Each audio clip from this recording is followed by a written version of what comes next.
Welcome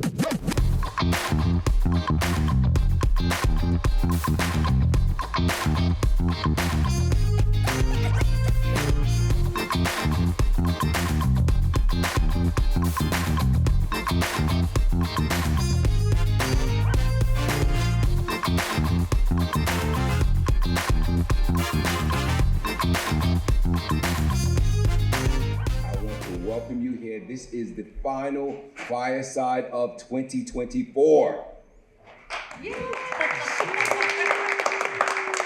I am chairing.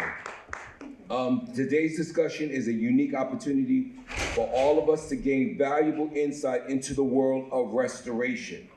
And I am honored to have a local favorite here, Thomasville Restoration. Quick question. How many of you ever had a business idea, a business service that you thought about, a product, and you either shared it with someone and they either scratched their head, they didn't get it, or they said, oh, that won't work? Come on, show of hands. All right.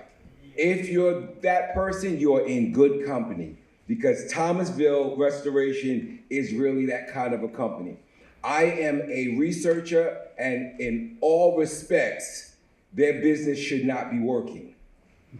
I'll pause there, because they took a niche, meaning that they depend on the fact that, okay, maybe something may happen to your home, maybe something may happen, and they were able to build on that niche and became a multi-million-dollar company building on that niche. So I want all of you to lean into this discussion. If you have a business idea that kind of maybe doesn't make sense, I want you to lean into them.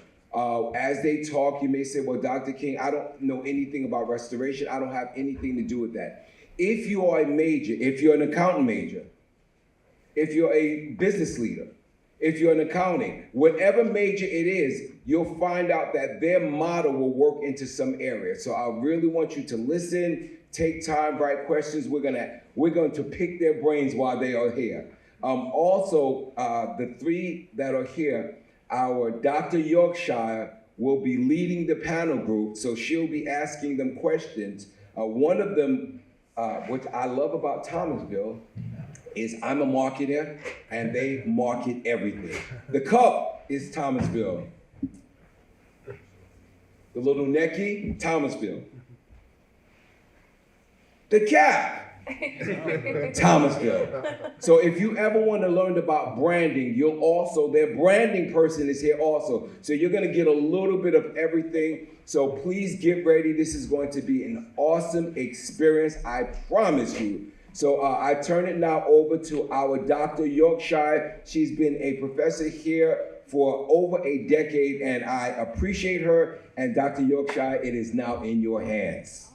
Thank you so much, Dr. King. And I want to echo your welcome and your sentiments of our panelists today, our guests. Thank you so much for being here. We are excited. And I would like to just see who we have in the room so that our guests know who they're speaking with and who they're sharing with. So if you could some of you just yell out your program of study. Business administration. Cybersecurity. Accounting. Marketing. Finance. Yes. Economics. All right. So you know, we now know who is in the room. I would like to introduce Mr. Andy Amrhein. He is the CEO and co-owner of Thomasville Restoration. We have Miss Alexus Nidert, head of brand and culture, and Mr. Jamar Plater. He is the general manager. So thanks again. Thank you. I'd like to start with you. May I call you Mr. Andy? That's perfect. Thank you. All right. I'd like to start with you. If you could just briefly share how you got started at Thomasville Restoration and how you even got into the industry. Well, for me, I've been at Thomasville for a little over 4.5 years. And so my partner is one of my very best friends, Tom Nidert. He's our founder. And so Thomasville is named after Tom Nidert. And a funny story there is he was a huge fan of Nelly. And so when Nelly dropped his Nellyville album, Tom was bumping in his Lamborghini at the time and figured if Nelly could have Nellyville, then Tom could have Thomasville. So that's how that started. That's right. And that was nearly almost 20 years ago at this point. So, and Thomasville Homes existed well before Thomasville Restoration. And so my partner Tom was building custom homes, beautiful homes, buying and developing land, buying houses and fixing them up and selling them. You know, a lot of satisfaction from doing a good job building quality homes. And it really was in 2017 when a good friend of Tom's had her house burned down. And so a devastating loss. And she reached out to Tom to see if he could help her. And so he worked through that process with her, insurance process, working with adjusters. And, you know, there's a lot more to that than just building a home, you know, from scratch when there was no loss. And so through that process, you know, Tom learned a lot. He also felt something at the very end of that when he handed over those keys that he had never felt before, building hundreds of homes.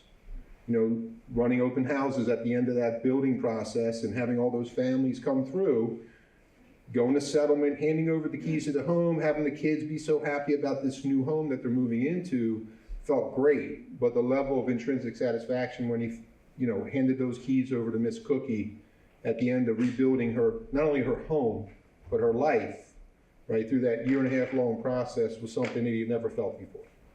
And that was the day when he decided that we were going to pivot Thomasville Homes and start to focus on Thomasville Restoration and restoring people's homes and lives. And so that process took about 2 years. And so by the time 2019 rolled through, he had finished up all the contracts on the custom homes, you know, the land that he had bought and developed and all that stuff. So now Tom and I have been friends for 20 years. All right, so our paths were never meant to cross. I don't know how to use a hammer.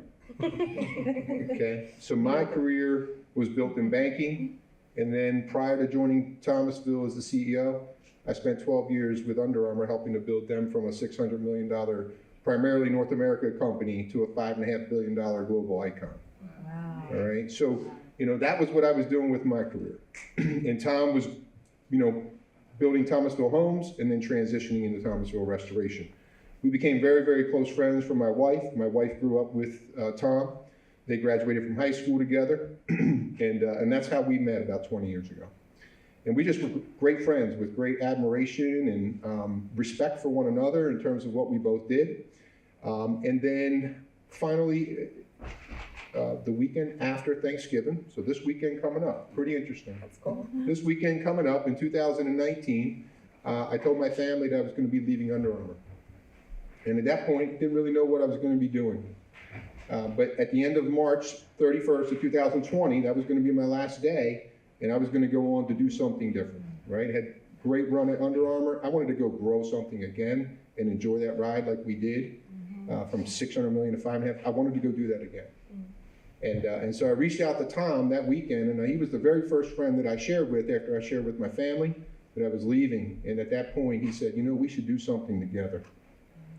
And of course, I said, Tom, what can I do for you, buddy? I don't know how to use a hammer, you know, did that whole thing. And he's like, that's not what I would need you for. He's like, we would have an opportunity to build something great and take Thomasville Restoration to the next level and take it from good to great. And so we started thinking about that, you know, over the holiday through Christmas. We kept talking. And of course, Tom's one of the best salesmen in the world.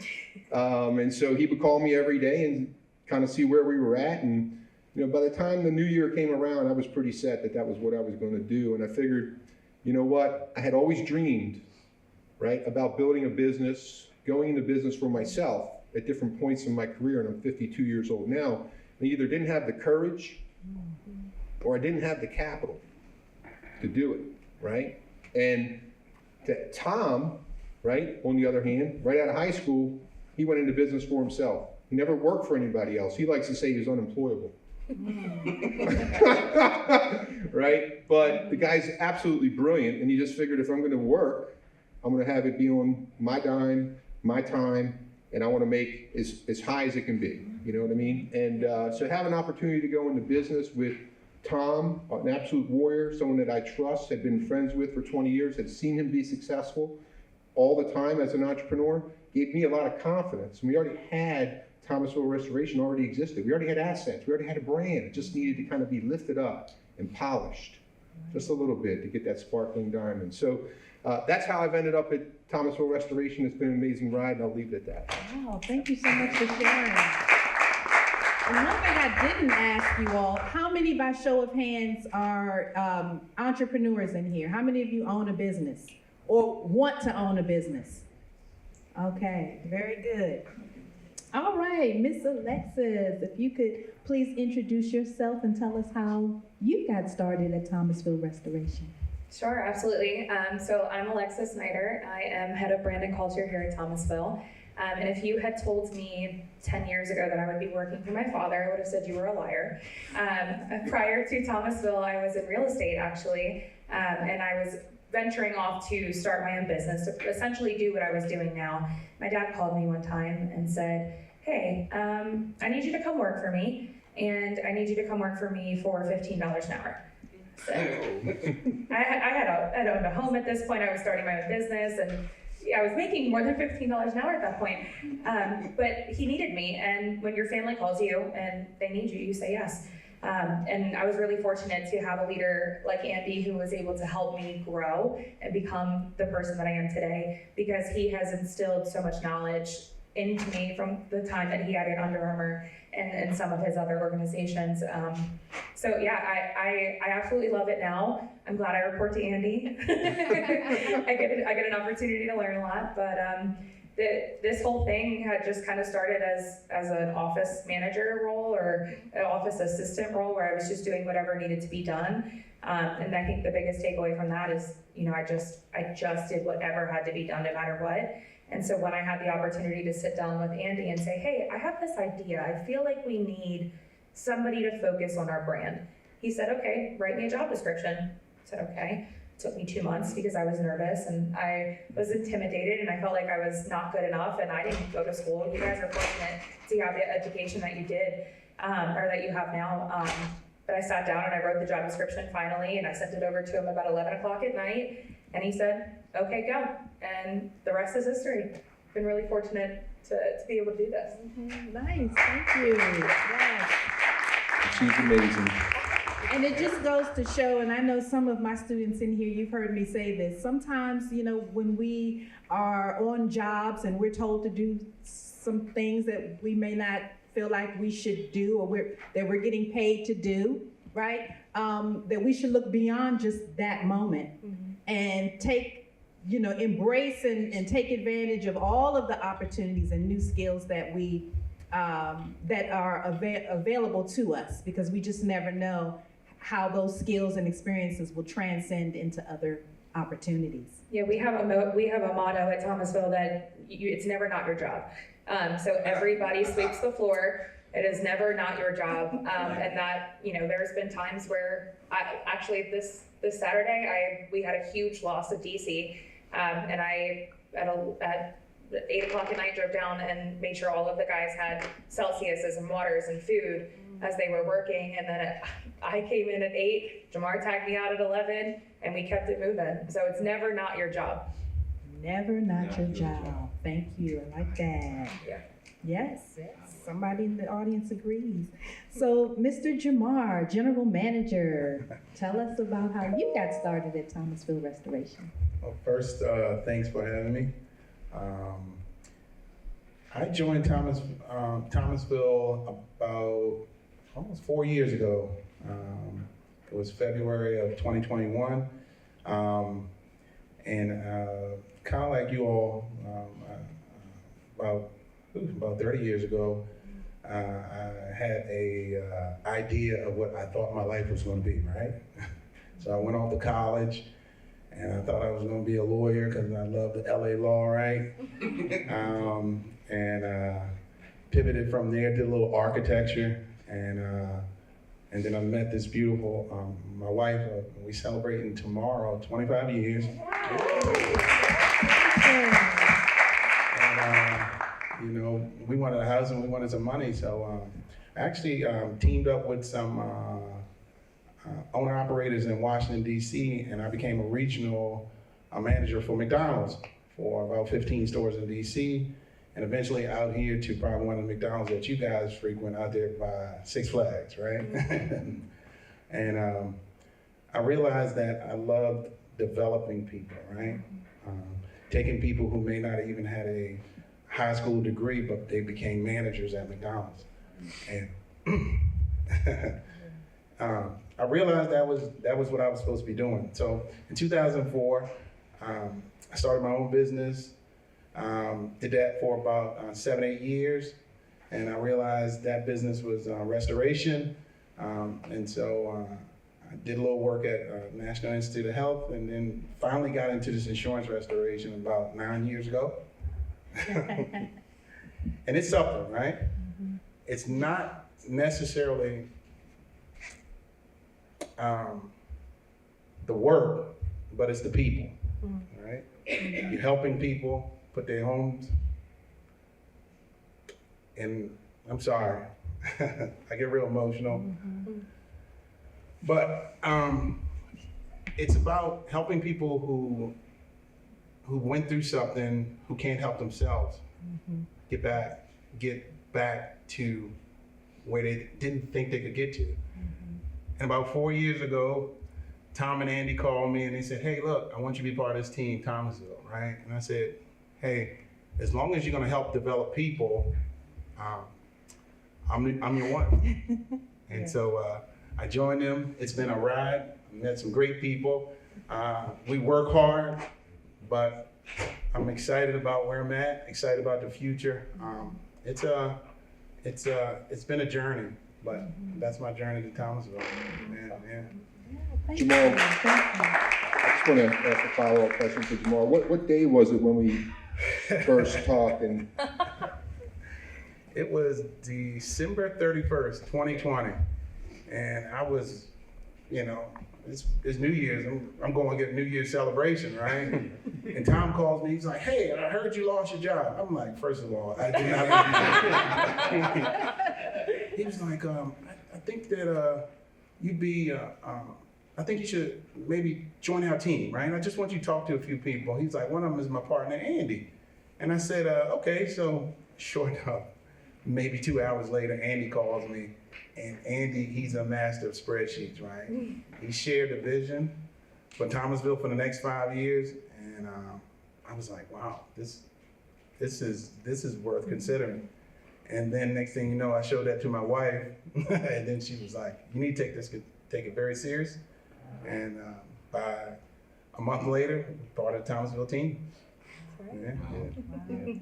Amazing. Yes. Amazing story. Thank you for sharing that.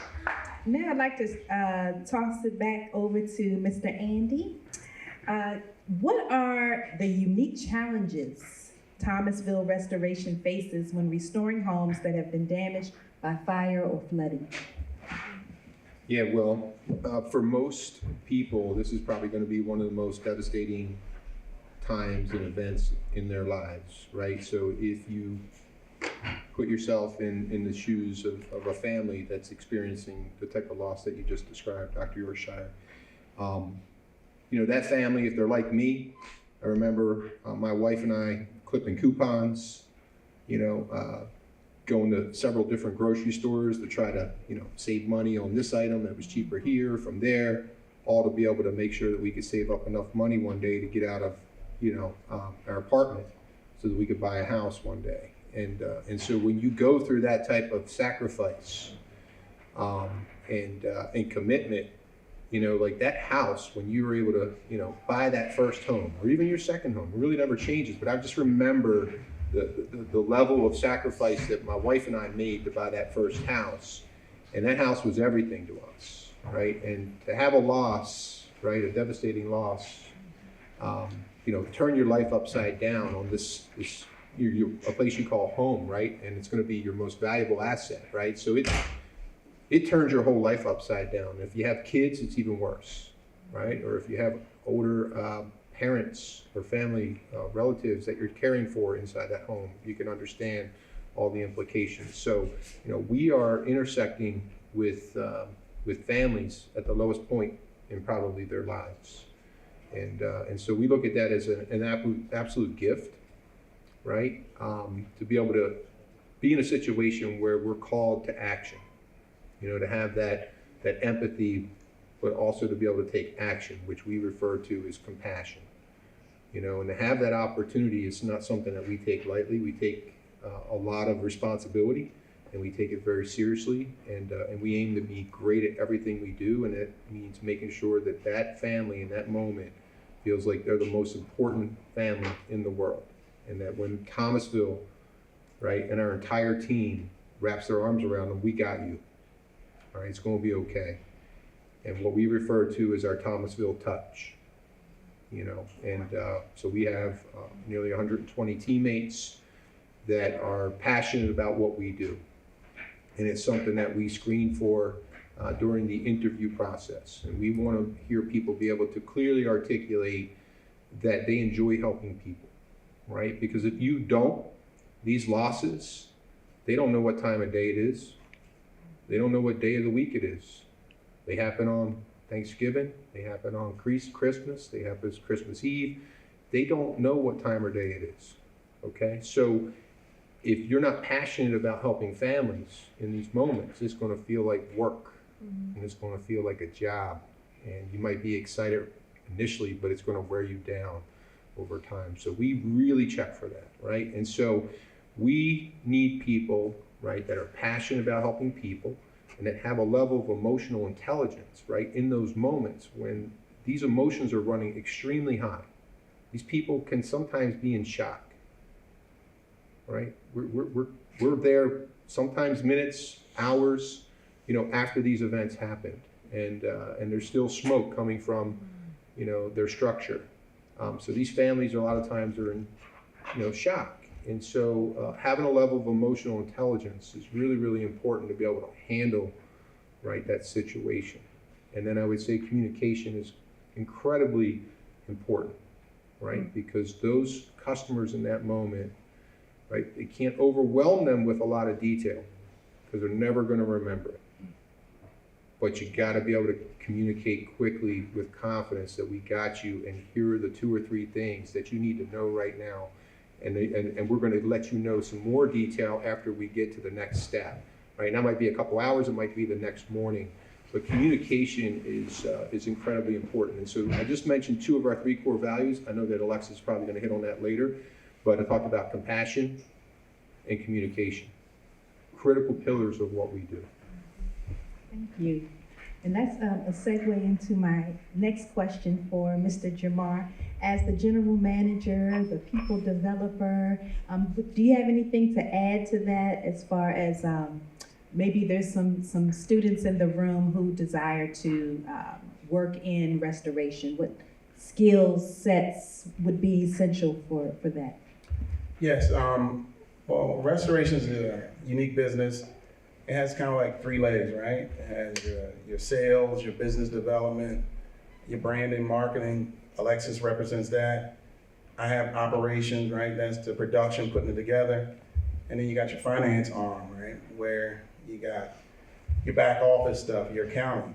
And it's some of the skills that you need to have is definitely compassion, being able to handle stressful situations, and having the tools to handle that. One of the tools I give our team is LEAST, right? L-E-A-S-T. Listen, empathize, apologize, solve the problem, thank the customer, right? That's great. Can you say that one more time? Yeah, that's good. So that's LEAST, right? So anytime a customer, they're dealing with a situation, everybody wants to go and just solve the issue, right? Well, they first want to be heard, right? So you gotta listen, and then put yourself in their shoes, empathize, and just apologize, right? You might not have done anything wrong, but it's that they even have to go through that situation. solve the issue, right? Even though it might not be in my department, right? Alexus said, no one says it's not my job, right? Make sure that you help them get to the solution. And then thank them for that opportunity, right? At the end, right?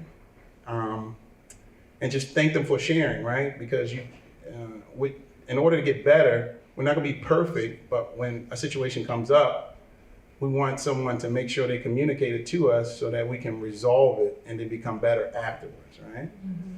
So we give them those tools to work with, and one of them is definitely leads. All right, thank you. And this is also for you. What innovations or technologies have had the biggest impact on the restoration industry? And how have they changed your work at Thomasville Restoration? Well, we use a lot of tools like some of the new technologies have been Matterport, which is basically a 3D imaging, which you probably see when you look at like real estate. You walk into a building and it shows you a 3D rendering of the structure.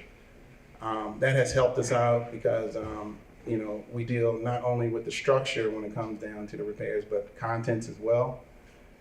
Just making sure we can keep track of the contents and we don't lose a person's belongings. That you go into a house and something that you might step over may be worth something that somebody may have had for generations, right? Mm-hmm. So we want to make sure we take care of that. DocuSketch helps us with accurate sketching, so that a lot of times we want to hand sketch things, but with technology like AI, it can take images of the room and actually sketch accurately up to 99%. Trying to think of any other technologies that we've used. We have. Go ahead. I think one of the benefits that we have is that Andy, because of his experience at Under Armour, has been really allowed us to be scrappy and taught us that there are systems and tools and softwares that we can use that don't cost anything. Mm-hmm. It's crazy because, like we've said, Andy is a master of the spreadsheets, and our CFO, Jim, as well. A lot of our technical reporting is all done in Excel. So we've actually outpaced a lot of the softwares that have been provided to us, or that we use within that are restoration specific. But I think that we've done a really good job of being scrappy and not investing in this crazy stack of softwares and having, to spend all this money on all these different softwares. We've been fortunate enough to learn how to handle a lot of things without the use of a lot of softwares. I personally use ChatGPT all the time in my marketing and branding and things like that. But I think that we've done a really good job about being strategic and not building a monster of softwares and things like that. Yeah, just Alexus is 100% right. I think one of the lessons that I had learned from previously in my career is just not being as rigorous when it comes to evaluating and selecting technology and software to use. So we, I think, do a real good job of maintaining discipline in terms of evaluating, really putting together a really strong business case and return on invested capital or spend. So all of our leadership team is, I think, very disciplined when it comes to that. So, of course, we have, an ERP system, an enterprise resource planning system that we use to manage the entire company. It's the backbone of the company. We manage all of our jobs through there. So that's an ERP. So that would be pretty standard in any business. For financial accounting, we use QuickBooks, so which is a nice breath of fresh air.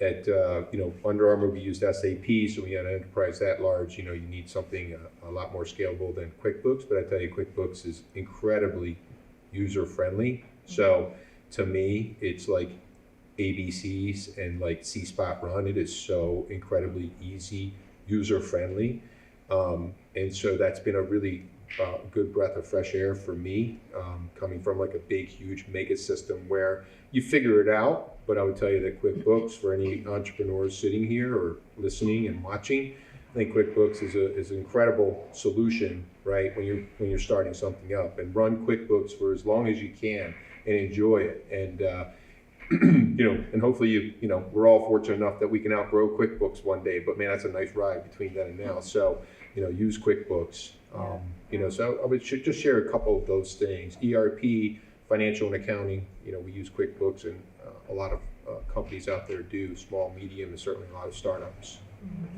Thank you. How many of you all have heard of QuickBooks? Okay, very good, nice. All right, and so what we'll do now is ask the last couple of questions to Alexus with regards to branding, and then we'll open it up for you all to ask your questions, okay? All right, Alexus, what strategies does Thomasville Restoration use to build and maintain its brand image in a niche market like restoration? So one of the most important things, I think back to that story when I had originally sat and talked to Andy, was that I felt like there wasn't any cohesiveness across the way our vehicles looked, our letterheads. We had several different types of logos that were out there. And I think it was a little bit just my control issues that kind of prompted, we gotta get consistent. And so one of the first things I did when I stepped into this role was create consistency across every platform, every touch point, and make sure that the way that we show up is consistent. So that was the first thing, making sure that our colors, as you guys can see, the colors match the shoes, match the shirt, and match the logo. So I'm very disciplined in that, and I hold our team accountable to that, because they recognize the importance of having that brand consistency, showing up fresh at a job site, making sure their vehicles are clean, making sure that they're in uniforms that are clean. They are provided new shirts all the time. They have the hats that you saw Dr. King with, but just having that consistency in color, appearance, and how they show up. Now, a brand is not just appearance. A brand is how you make your customers feel and how you make your teammates feel. So my biggest focus from our internal aspect is making sure that we are living our values, making sure that our team knows our values. They can recite our mission, vision, and values from heart, every single teammate, from the top all the way to the bottom. And it is something that we are constantly reinforcing at every touch point, because we want to make sure that they are embodying what the Thomasville Touch is, and that Thomasville Touch is our mission, vision, values in action. And so I think that making sure that we're focusing on the way that our team shows up, but also the other half of that is making sure that our team feels loved, valued, heard, and cared for. And so the two-prong of this head of brand and culture title, which is definitely made up, I completely made that up. It's perfect. It's just prioritizing how we appear in the marketplace, but also how our team is experiencing the brand. What does the brand care about? Our brand cares about our people first. And that's why family first is our #1 value. So family first was the one we didn't have a chance to mention. So we make sure that our team feels like family. And I'm sure you guys are probably thinking, oh, we hear that all the time, right? But it's real when you make it real and you are enforcing it and you're constantly taking ownership as a senior leadership team over that, making sure that every team member feels like that. And it's felt like a family since 30, and 30 was 4 years ago. We're at 120 and continuing to grow. So the way that the brand shows up in the marketplace is a one prong, but also how your teammates experience it. Because when your team loves where they work and your teammates are proud of the brand, they will show that when they show up to every single job site. And it was funny, I'll end with this. I was on Facebook on Saturday night scrolling through Reels or something, and a teammate of mine had posted he was out to dinner in a Thomasville polo on date night with his wife. And if that doesn't tell you that they see this brand just as much as they see this brand, then I don't know what it is. And I'm so incredibly proud and grateful for that. Thank you for sharing. All right, that's great. And then my last question. What specific skills or qualities do you think are important for students interested in pursuing a career in brand management? A passion. And I would say this, guys, anybody who is interested in pursuing brand management, be passionate about the brand that you are interested in. Don't just take a role because it seems like it's the perfect fit. You've got to be passionate about this brand.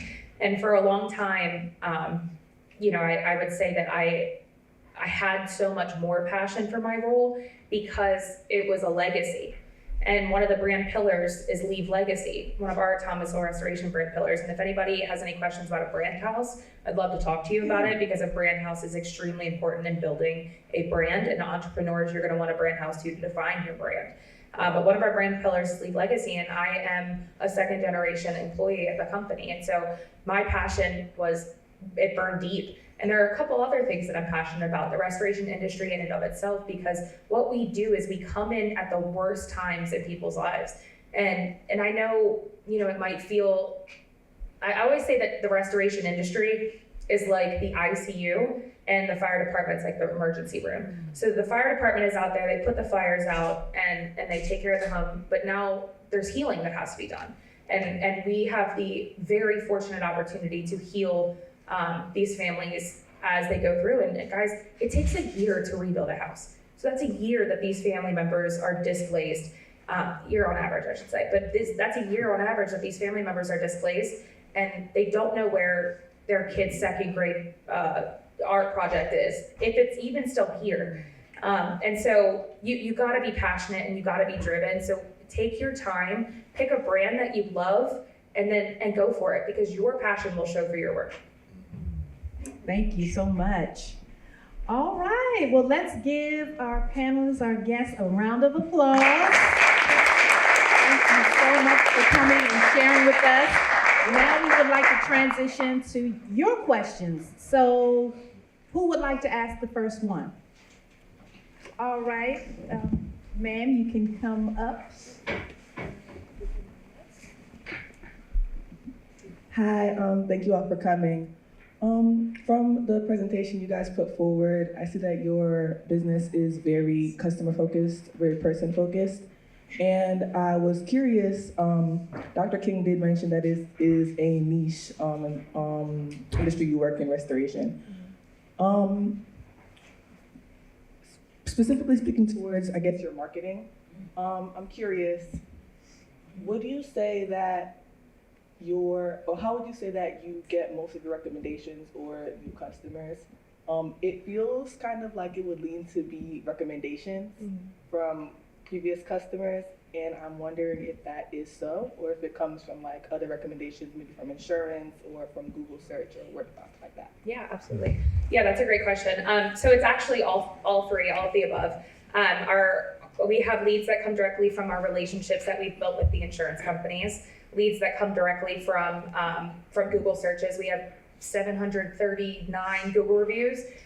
So it's something that we prioritize because SEO is important. But again, it's like coming back to it, you can be scrappy. And so we invest $0 into our SEO, and we are very fortunate to get the leads that we do. And then of course word of mouth, but word of mouth is, comes very close in line with the Google reviews as well. But so your reputation matters, and how you show up in the marketplace matters.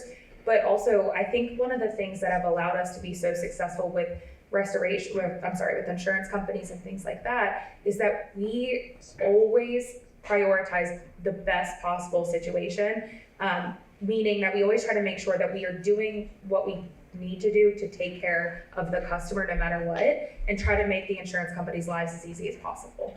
So it's about establishing relationships and always doing what you say you're going to do and following through.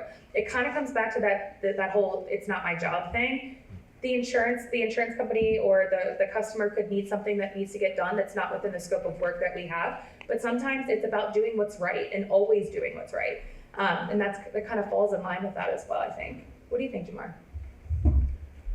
Yeah, I'll piggyback on what Alexus was saying, that it's about not only getting the work, but actually producing it, right? And making sure it's done correctly, not cutting any corners, right?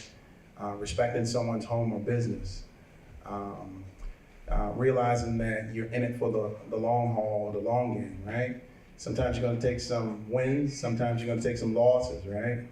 But at the end, it's about a relationship. And that when you look down 20, 30 years from now, you're still doing the right thing, the same thing that you did at the beginning, right?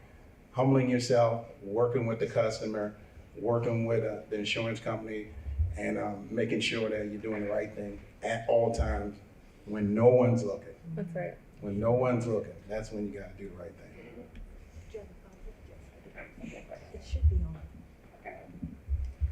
Yes. Okay. I also had a second question. Sure. Specifically, this one relating to your company culture. You mentioned that two things. One, that there's never anything that, like, everyone can always pick up for everyone else. It's never not your job. But also how your employees see the Thomasville Restoration brand as the way they would see Under Armour. And I think that says a lot about the company culture and how strong it is for your company, for your business. And I was wondering if you could speak a little more on how you go about developing and ensuring this kind of culture across the different departments in your company.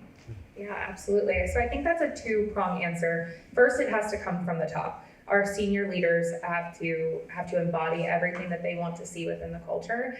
And so I think we're fortunate enough to have this absolute superhero of a leadership team that really embodies what they want to see, and then they make sure that it trickles down to all levels, all the way down to our field techs. And so it's done within the different departments, and it's done as an organization. And so some of the organizational aspects of what I oversee, our Christmas parties, our quarterly offsites, where we share our financials and provide awards and things like that, and then our team building events. That's kind of where I land. And then the other part of it is you have to be slow to hire and quick to fire, because it is so important to take your time and make sure that that person that you are hiring is going to help build the culture. They have a positive attitude. They're excited about being a part of making a difference. They recognize it's not just swinging a hammer. It's making an impact on people's lives. And when you have an opportunity like that, you have to respect it, and you have to see people who do respect it. And then quick to fire, sometimes unfortunately you have to make cuts. You have to cut out the cancer, because water cooler conversations that are very negative and unproductive and are always focused on me and not we, those are going to be those kind of things that can really taint a culture. And I think a lot of this stuff was learned from reading a lot of books. I read a lot of books. Business books are amazing, and I have so many recommendations. Come see me after. I can give you them. I don't have them on the top of my head. I'm a big Audible girl. Reading a ton of books, talking to people who've had that experience, who've seen cultures go great and then seen cultures have difficulties, things like that, has kind of been how I've learned it. But it's about making sure that you have the right people on the right seat on the bus, and making sure that they are going to do the best that they can to contribute to that culture. It's never going to be perfect, especially when you get big, but it's about the little stories where you hear about new people buying a house when they would have never had a chance to buy a house before, and hearing about how we have teammates whose kids wear Thomasville gear to school, and who love the brand so much, and they see mommy and daddy come home so happy that they want to be a part of it. And so we're leaving a legacy for the next generation. Thank you. Thank you for your questions. Thank you. All right, who's next? I think I saw a couple of hands here. Okay, Eric, and then you next. I wanted to start off by saying you guys had an amazing speech. Thank you. It was very hard. You look very sharp. 100%. And one of the biggest things that stood out to me was communication, ambition, and compassion. Those moral and ethical understandings can bring you super far, especially in the business industry. For example, I'm a barber, and I display my branding with a humble heart, with consistency, and I make sure that I respect my targets and my customers. A few questions that I have are: one, what are some of the most significant challenges that you guys face in the restoration and real estate industry today? And how does your company intend on addressing it? Yeah, well, I would say that The industry itself is very competitive. And so there's a lot of attractive elements to the restoration industry if you're thinking about getting into the space. Or if you're just investors looking to invest in a particular industry that has a lot of favorable, what we call tailwinds, a lot of favorable attributes that would favor long-term, health and prosperity in a particular segment or sector, okay? So the reason being is, if you remember, said these events, they don't know what time of day it is, they don't know what day of the week it is, right? And they happen with a relative frequency, right, that is predictable, all right? So relative frequency that's predictable, right? Maybe not in a particular zip code, right? Maybe not in the area that you live, but if you pan out and we keep going up like an eagle, and we get to a higher elevation where we can see a bigger diameter and circumference, the wider you go in terms of geographic area, the more predictable the number of events are, whether it's a fire, a flood, a pipe breaking, sump pump backing up, toilet overflowing, ice maker line popping, washer, dryer, a washing machine, the line leaking, whatever. You guys probably know, oh yeah, I had one of those, right? Or my family did. But so, from that perspective, it's a very competitive market and industry already, and it's getting more and more competitive by the day because of some of those attributes, right? So all people that are getting a business want to go into something that looks favorable, right? Something that looks like it's going to be living and growing, and that demand's never going away. So this industry brings a lot of those elements to it. So how do you compete in a really competitive market with those types of attributes? Well, you have to have a great team. No matter what industry you're in, it starts with the team, it ends with the team, always. So you gotta build the best team that you possibly can. Don't be afraid to hire people that are better than you or that'll challenge you. So a big piece of our leadership team is we say, fight like a family and play like a team. So in our leadership meetings behind closed doors with the top brass, it gets pretty heated. Again, with a level of respect, though, dealing with some really seasoned professionals. But it is our responsibility to the 110 teammates and the thousands of customers that are counting on us to make sure that we get to the right answers, right? So we have to have thick skin, we have to have a level of confidence, but we're competing in a competitive environment. You got to have a great team, and it really comes down to planning and execution. Execution is a premium. So you have the best plans in the world, but if you can't execute the plan, then you're not going to win in that competitive environment, right? So, but if you have a great team that knows the plan, knows the play, we're all aligned. We may not all agree on the play that's been called, right? But we're going to fight like a family, and then when we break the huddle, everybody knows that the play that's being called is what we're executing. Regardless of whether you agreed with it or not, you had your opportunity. We talk about it, right? There's no kings and there's no emperors in my meetings. Even though I'm the CEO, I'm just one vote. That's right. Just one vote. So I think those are some of the keys to competing in a competitive market. All right, thank you. Thank you. Great question. Thank you. It's great to meet you. Okay.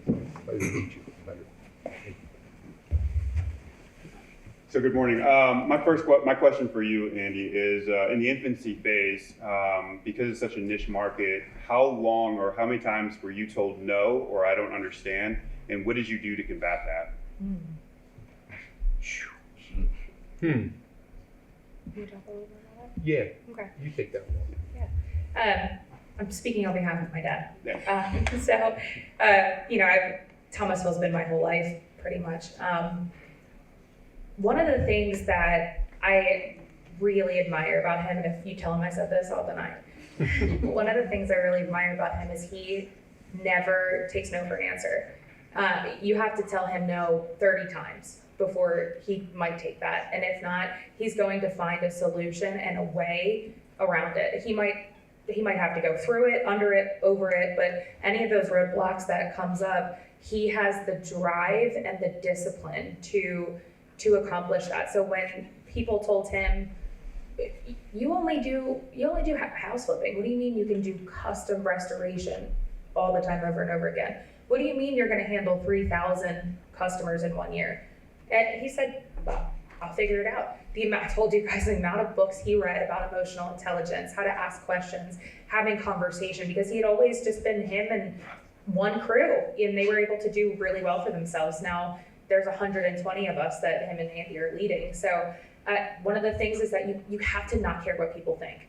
I think that you have to find the really close people in your life who can mentor you and provide you feedback, but you recognize it as feedback. It is not Bible. It is not absolutely what the truth is. It's a version of information. And there's been times where, even as brilliant and as wise as Andy is, that we've gone back and forth, and he's told me no, and I pushed.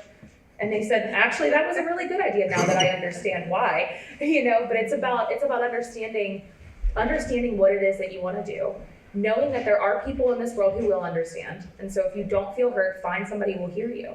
And just never stop. And you can't be afraid of failure. And I know that sounds, this is so many cliche statements I'm making up here, right? I know it sounds like that, but it is so basic. It is just don't give up. Just keep driving. Figure out a way around it. And if you believe in what you're doing, somebody else will as well. That's what I got. Yeah, thank you. Great, well said. Thank you. Do we have time for one more, Dr. King? Okay, one more. All right, how you doing today? My name is Chris, and I had a question on why you guys collab with Under Armour instead of having a brand by itself. Yeah. Interesting. Well, they make great stuff. I get a really good discount. And one of the things in branding is kind of co-branding. So for all of you, if you guys get an opportunity, as you're trying to build your own brand, is to try to hook up with other brands that are bigger than yours and try to co-brand it a little bit. It actually will elevate your brand as well. You'll get the attachment effect, right? Where people, consumers, customers, or potential targets will see your brands together, and it actually has an elevating effect on your brand. So 2 other examples that I'm gonna let our head of brand and culture speak to that I think will be interesting in terms of why we do that. Yeah, absolutely. So there's that aspect. The other aspect is we are really big on being hometown heroes. And we call it our hometown hero marketing tactic. So I'm really big on supporting local. And so while we have the opportunity to support local with all of our catering orders are through small businesses, we have our company offsites at Jimmy's Famous Seafood. We also support our hometown heroes like our Ravens and Orioles. So we advertise in the 100 level and 500 level stalls of the Ravens bathrooms for both women and men. And then we also advertise behind home plate and on the virtual batter's eye during Orioles games. So if you guys are ever watching Madison, you might see us there. Or if you're ever at a Ravens game, I don't know if there's a lot of Ravens fans in this room. I think you guys might be some Commanders fans down this way. But we really want to associate with being Baltimore's restoration company. Even though we service as far north as Harrisburg, Pennsylvania, and as far south as Fredericksburg, Virginia, we want to be just the same way Under Armour was thinking. We want our headquarters to be here, and we want to support local business. Now, local businesses are also $5 billion businesses, but they're local, and we want to represent that as well. And I have one more question. Sure. When you go to hire, do you make use of subcontractors or W-2 or both? Yeah, so we do both. We have some subcontractors. Most of our subcontractors are trade specific, like HVAC, plumbing, those types of things, electrical.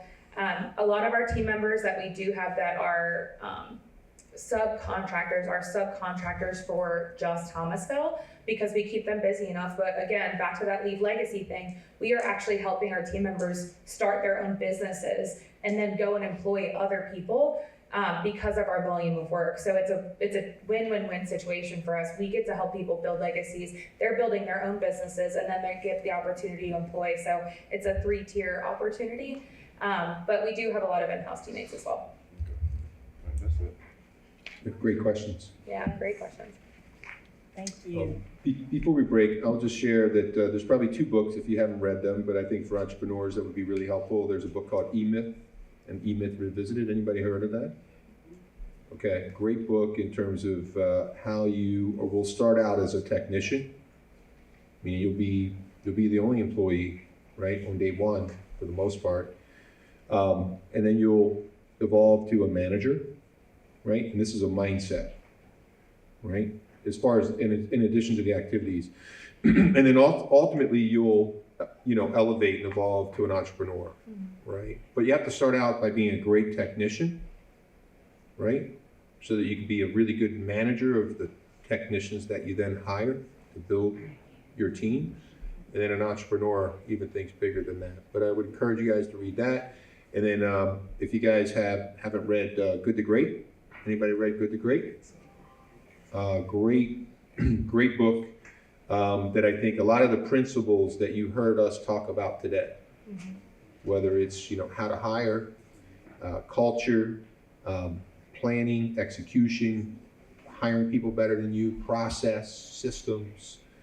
If you get an opportunity to read Good to Great, I think it's a great book that everybody can benefit from. Thank you so much for sharing those book recommendations. All right, now I'll turn it back over to Dr. King. Come on, let's give them a hand, please. Let us thank Thomasville for coming out. This was awesome.